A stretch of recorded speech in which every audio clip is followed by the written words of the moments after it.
When I was a kid, my father sometimes told me at bedtime that if I closed my eyes and didn't open them for a long time, all the demons would blow away. Yesterday I turned 60, but I still take his advice. Not because I'm sentimental or want to keep the memory of my father alive. I just can't think of a better solution. To get away from all the demons that haunt Freiburg, I'd need to wear a blindfold 24/7. Plus, it's a good idea to act blind when talking to reporters. At least that's what my colleagues say. They're afraid of press conferences. But for me, it's more like a confessional. No matter what lies you tell, you're privately thinking the honest answers. It helps me remember who I am. The fact that I'll be reading all about it in the papers tomorrow is a small price to pay. Call it penance for the preacher.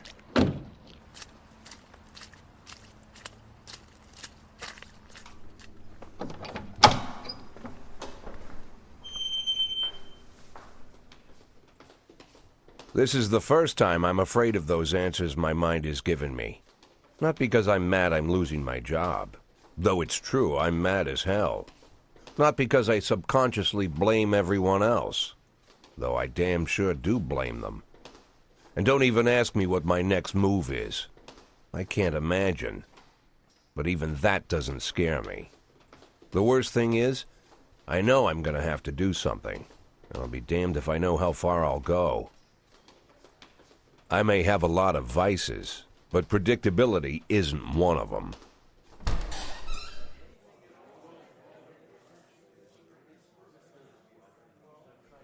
I learned a long time ago how to drive away the swarming demons. But what do you do when they're trying to rip your soul from your skin? Shutting my eyes tight as I can.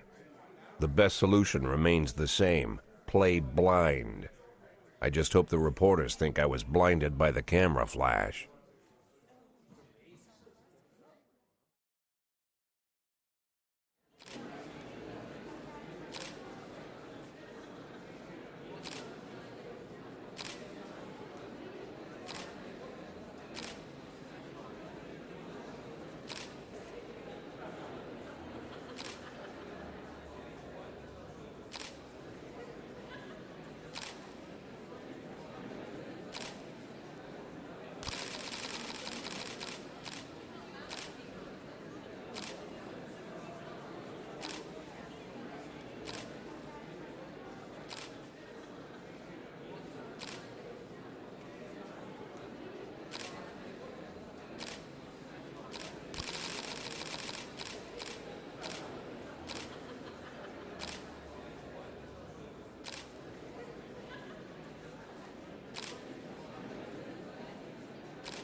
How's the back today, Mr. Boyd? Same as usual. How did the press conference go? You can read about it in the newspapers tomorrow. Don't let anyone in.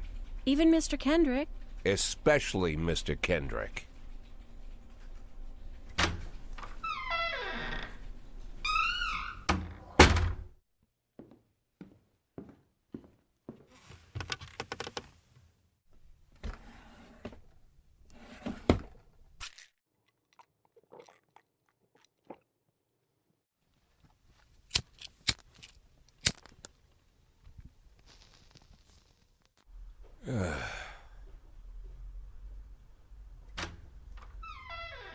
As soon as I heard the door creak, I knew what face I'd see.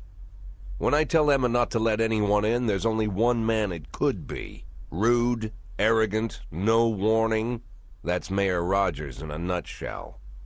White summer shoes, white socks, white shorts, white polo shirt, and the white smile of a hungry shark.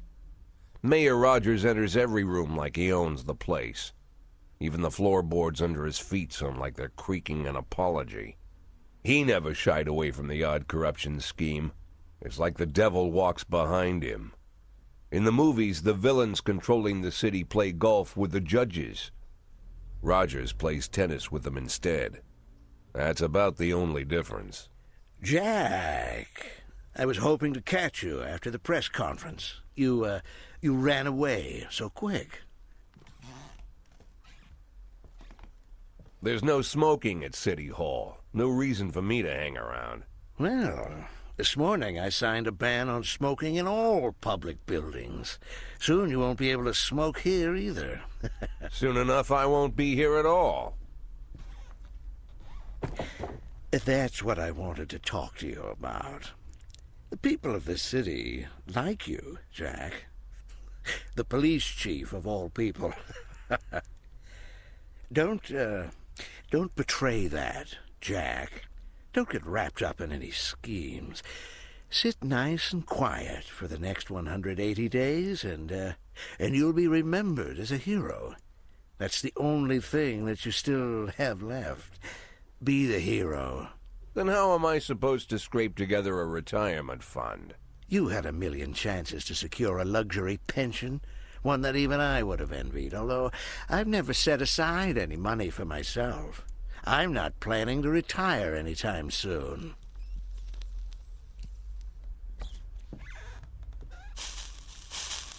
"180 days of quiet, Jack. That's all I need. I don't have any problems with you, and you won't have any problems with me. I have a new assistant, Troy Starr. If you have something to tell me, call him. But try not to bother him. He's a busy man." I'll do my best. "And quit smoking up the office. One of my friends will be using it soon."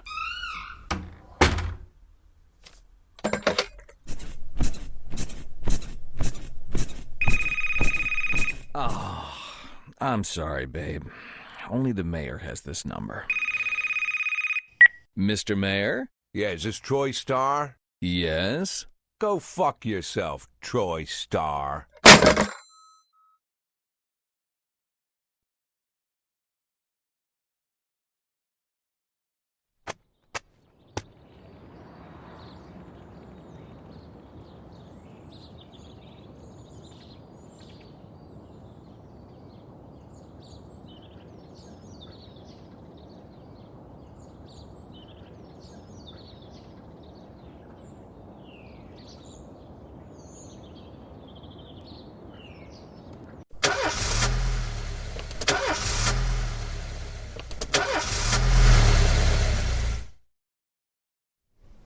Cops don't use the police station cafeteria anymore.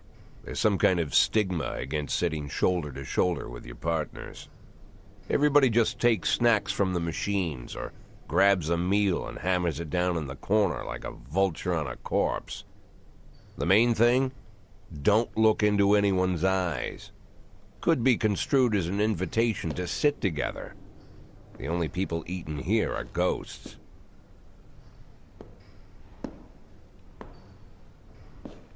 My deputy, Francis Kendrick, he recently became one of those ghosts, the subject of one of the most devastating corruption scandals in the history of Freiburg. No evidence to support the accusations, but everyone knows Kendrick's days are numbered. I need that file I asked for. Needs to be ready tonight. Francis didn't say anything, but I understood. Ghosts aren't supposed to talk. Besides, I got a feeling he was already finished.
110B in progress.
A in progress.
Progress. 311A in progress.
A in progress.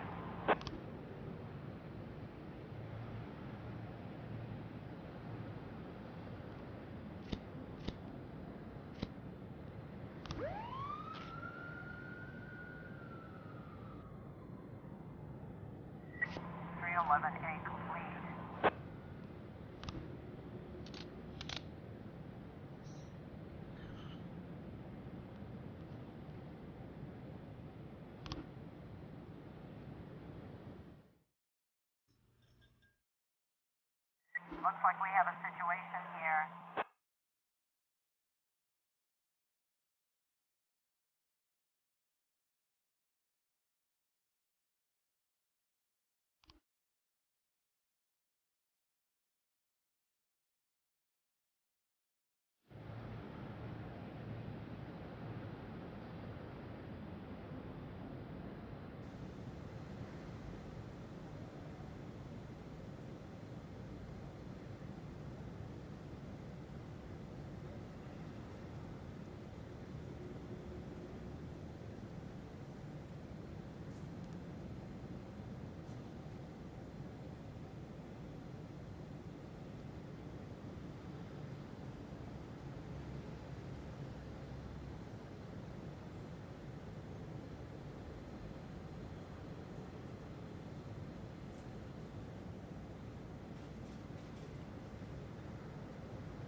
Nine tests complete.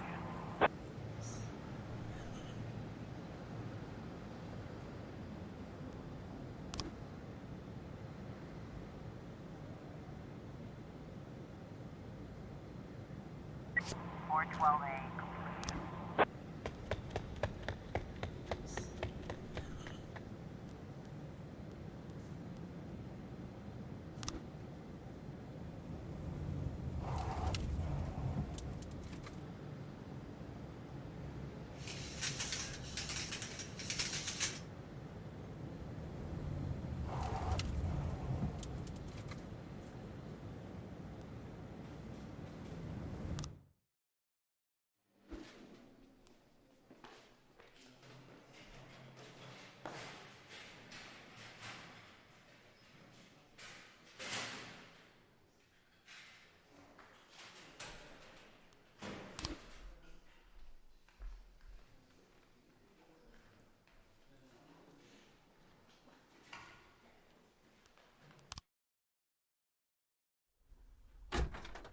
Used to be, when I asked Kendrick to stay late at the office, he liked to grumble and crack wise.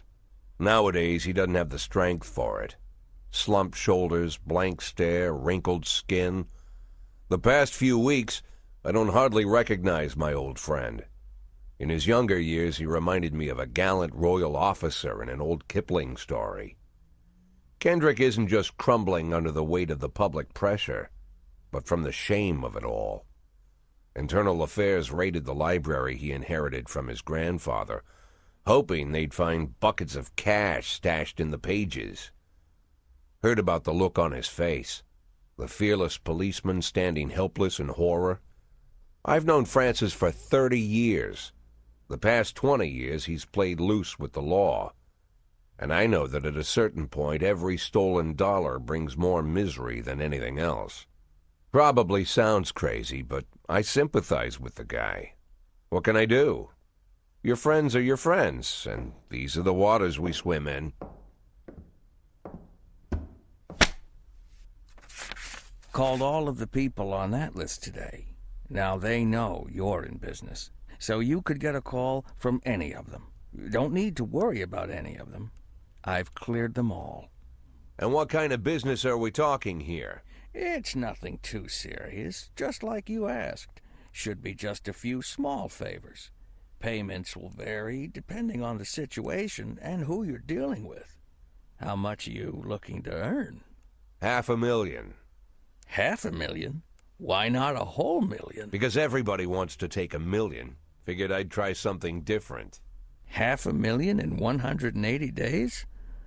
Well, you could earn it all above board if you netted all the big fish and hit all your bonuses. Never knew you for a fisherman. Well, you never got into my business, and I'm not trying to get into yours.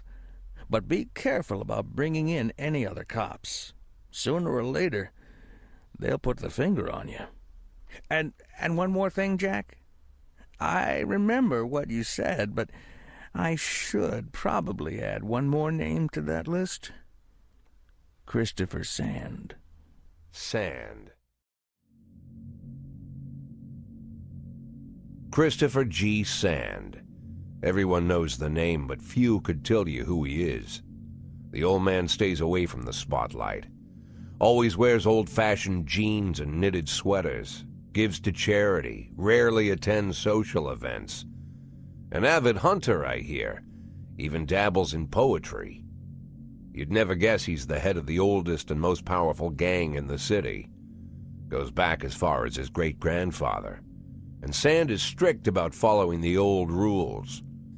He rarely involves himself in commonplace murders and robberies.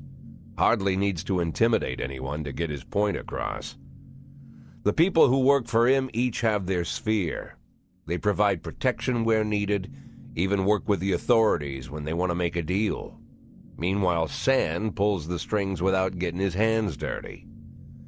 People sometimes mistake his quiet approach. A couple years ago, an arms dealer decided to expand its business without asking permission, and his whole family paid the price. In 4 weeks, Sand killed 31 people. Old men, women, even a few teenagers. And Sand's people made sure every paper reported it. Frank, I don't want to hear you say that name again. Jack, please, listen to me. I'm in with these guys. We agreed, Frank. That's not the kind of business I'm into. I don't go there. Never have, never will.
211 in progress.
In progress.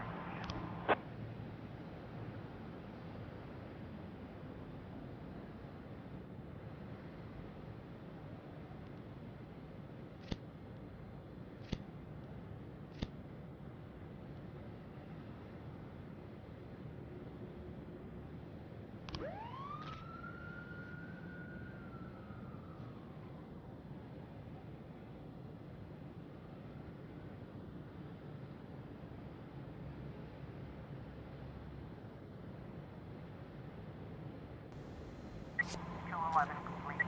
1210 in progress.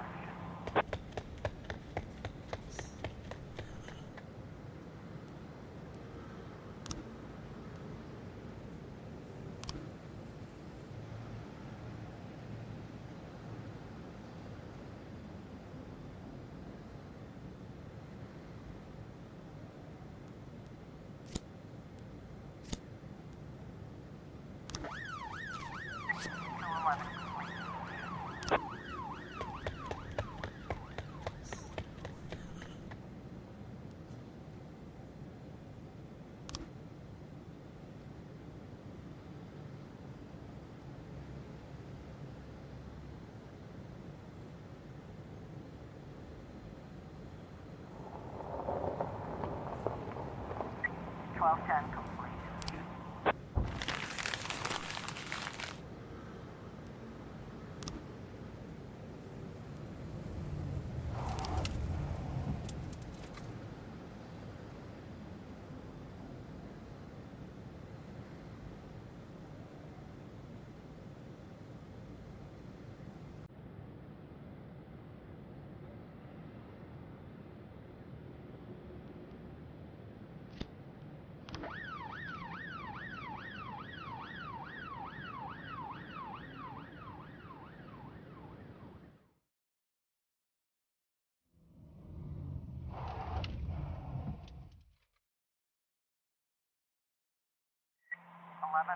B in progress.